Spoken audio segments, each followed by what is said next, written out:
Bienvenido y le agradecemos en el alma su presencia en este momento que creíamos que no tendríamos mucha asistencia. La suerte que Lili nos trae buena suerte, la madrina. Bien, el encuentro de hoy lo queríamos hacer de una manera muy informal y muy familiar. Ustedes verán que las presentaciones no tienen muchos adornos. Los profesores y profesoras decidieron hacerlo de esa manera, así que estamos en familia y esto es más un conversatorio en el sentido estricto de la palabra. Vamos a conversar sobre nuestra experiencia como docentes y en dos casos su experiencia como estudiantes. Primero fueron estudiantes y luego docentes en el área donde se desenvuelven. El encuentro de hoy tenemos que verlo en el contexto de la semana de reflexión en que están involucrados todos los departamentos y todas las instancias de la universidad. La iniciativa fue de la profesora Federica Castro, coordinadora de este departamento, y claro, lo agarró a boca de jarro y no hubo manera de decirle que no. Y entonces pues aquí estamos. La idea es, viendo la especificidad de este departamento, la multiculturalidad que tenemos, lo más normal que habláramos de eso, de esa experiencia. Y viendo la necesidad de que la universidad en cierta forma se vaya permeando un poco de esta situación que tenemos. Lo de la multiculturalidad es viejo. Desde que el ser humano empezó a vivir en sociedad, pues existe multiculturalidad. El problema es lo que se ha hecho con eso. Entonces muchas veces hemos estado un poco de espalda a esa situación porque creemos que nuestros estudiantes siempre han sido iguales y siempre serán iguales. Y que nosotros, por tanto, también somos iguales y seremos iguales. Y ya lo decía Neruda, nosotros los entonces ya no somos los mismos.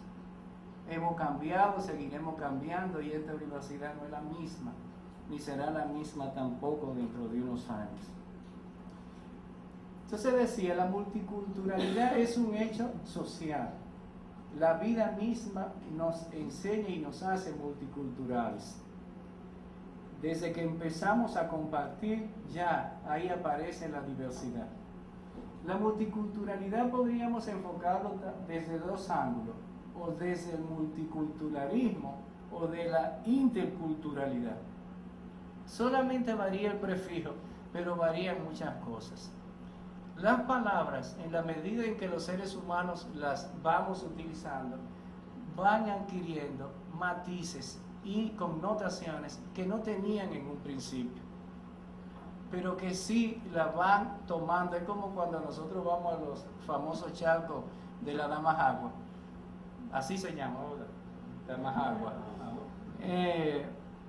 Ya cuando uno va por el quinto charco está bastante enchumbado, y si ha llovido como hoy, pues llevaremos algo de lodo. Pues eso mismo ha pasado con las palabras. Por ejemplo, lo de la interculturalidad o la multiculturalidad. Esto es un trabalengua, Dios. ¿Qué ha pasado? ¿Dónde se ha contaminado el asunto? Precisamente cuando se han dado las relaciones de poder, cuando empiezan a reorganizarse y a crearse las estructuras. Entonces, es interesante cómo esas diferencias pueden convertirse, en cierta forma, en injusticias. Cómo se van legalizando y cómo se van estructurando de una manera tal que los puntos de vista de un grupo se impongan sobre los otros, y lo mejor del caso es que después aceptemos como bueno y válido que eso siempre ha sido así. En ese caso estaríamos hablando de multiculturalismo, que ya sería un hecho más ideológico, es un hecho jurídico, es un hecho político. Responde más bien a una estructura y lo que esos grupos de poder deciden qué hacer con la multiculturalidad. Ahora, lo de la interculturalidad El prefijo inter nos indica que es relación entre sujetos. Es buscar precisamente reconocernos en la igualdad y en la diferencia, o los encuentros y los desencuentros, como decía un antropólogo en estos días. Vernos, aceptarnos y respetarnos con esa diversidad que tenemos. Nosotros en la historia nuestra tenemos algunos elementos que nos pueden hablar de eso. Podemos irnos allá atrás. Y nos encontramos, por ejemplo, primer encuentro, nuestros nativos y los españoles. Multiculturalidad. Pero desde el momento en que ya están las encomiendas, ya eso no es multiculturalidad, ya eso es multiculturalismo. Ahora, cuando personas como el padre de las casas, por ejemplo, empiezan a luchar por los derechos de nuestros indios, ya ahí eso es interculturalidad. Es decir, es la defensa y el reconocimiento de que estos grupos tenían sus derechos. Y el padre de la casa fue bastante lejos. Incluso cuestionó hasta la misma iglesia, en el sentido de que decía, nadie puede ser obligado a pensar de una manera distinta a como la que piensa. Ni siquiera puede ser evangelizado, decía el padre de la casa. Y mucho más entonces en términos políticos y en términos sociales. Ahí los dominicos jugaron su papel, hicieron su trabajo. Pero esa no era la versión oficial, lamentablemente. No era la versión del poder. Y se lograron avances. Ahora, podemos ver otros ejemplos más o menos de la época. Hugo Tolentino, siendo rector de la Universidad Autónoma de Santo Domingo, publicó un libro sumamente interesante. Se llama El origen del prejuicio racial. En ese libro él va describiendo cómo fueron llegando los primeros esclavos africanos, pero otros esclavos también, porque no todos los esclavos primeros que vinieron eran africanos, habían de otras nacionalidades. Pero cuando convino, los africanos se convirtieron en un problema y empezaron a calificarlos y empezaron a tomar medidas en contra de ellos. Entonces así vemos cómo fue originándose eso que él llama prejuicio racial, que realmente después se convirtió en un perjuicio. ¿Por qué? Porque los africanos se convirtieron, además de una raza, en una clase. Eran los esclavos. Y ya en este caso, de la multiculturalidad que pudo haberse dado entre los africanos, los españoles y los aborígenes que pudiesen haber en esa época, se pasó ya a la imposición de una serie de leyes y una serie de medidas que ya ustedes saben las consecuencias. Los primeros esclavos que se escaparon, que se sublevaron, los escarmentaron ejemplificadoramente. Agarraron, no solamente se limitaron a torturarlo y matarlo, sino que lo dividieron en pedazos en algunos casos. Lo quemaron, colgaron su cabeza en algunos sitios, aprovechándose de la creencia que tenían los esclavos de que una persona que estuviese desmembrada o incompleta no entraba al cielo. Entonces era una manera de castigarlo doblemente, la muerte física y la muerte espiritual, ya luego que se daba. Todavía quedan rastros de eso. Nosotros en cierta forma hemos estado viviendo a espaldas de esas raíces que hemos tenido. Incluso las rechazamos. Por ejemplo, en el caso, y perdone que ponga este ejemplo personal, mi abuela materna, ella era afro-antillana, en términos más criollos, prieta de verdad. Sin embargo, ella rechazaba su color, y ella decía que el negro solamente era gente en el sanitario, porque cuando tocaban preguntaban, ¿hay gente? y ella era afrodescendiente de esclavo, mi abuela materna. Entonces, esos prejuicios o esos valores impuestos han permeado tanto nuestra sociedad que nosotros mismos entonces nos rechazamos. ¿Qué es lo bello?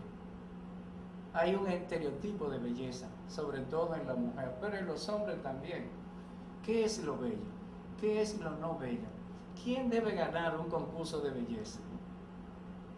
¿Quién debe ganar un concurso de belleza? Yo recuerdo que se protestó mucho aquella vez que se celebró un concurso de belleza aquí y ganó una joven, creo que de Trinidad y Tobago. De Trinidad y Tobago. 78. Estábamos jovencitos en esa época, pero...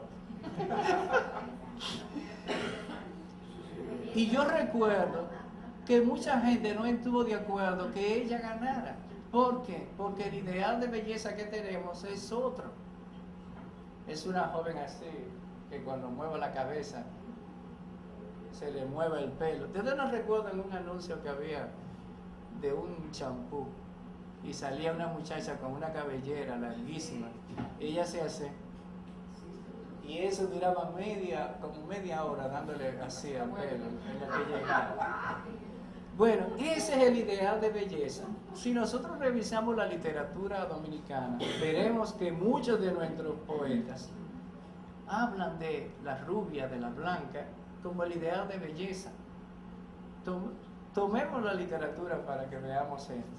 Entonces, pero son estereotipos que nos van marcando y que se nos van ido quedando con el tiempo. Ahora bien, la interculturalidad, nosotros la vemos y hemos tratado de verla como algo posible, como una utopía posible desde la educación. No siempre se hace, porque la educación ha servido para imponer una hegemonización de una lengua, por ejemplo. Nosotros no tenemos el caso de la República Dominicana porque todos hablamos español, pero en el caso de los países sudamericanos, que tienen una diversidad de lenguas increíble. En Perú, ¿cuántas lenguas hay nativas? Son muchas. Y hay proyectos de alfabetización que tiene la iglesia, por ejemplo en Bolivia, que alfabetizan bilingüe en español y en su lengua nativa. No es el caso de la República Dominicana, pero nosotros creemos que desde la educación esta utopía es posible. Desde el punto de vista político no es tan fácil. Y quería poner el ejemplo que le decía a mis compañeros para terminar ya esta parte, de la señora Angela Merkel, la primera ministra alemana. Ellos están ahora en elecciones y se destapó hace como un mes. Ahora el tiempo pasa rápido, a lo mejor fue más, pero creo que fue como un mes. Y ella dijo, olvídense de ese asunto de la multiculturalidad. Nosotros, el que venga aquí que se adapte, porque no nos dio resultado. Entonces, desde el punto de vista político no es tan fácil. Desde el punto de vista de educación tampoco es tan fácil, pero es posible. Por eso estamos nosotros hoy aquí. Este encuentro tendrá la siguiente dinámica. Cada uno de los panelistas tendrá 15 minutos. Los iremos presentando. Al final habrá un tiempo para que ustedes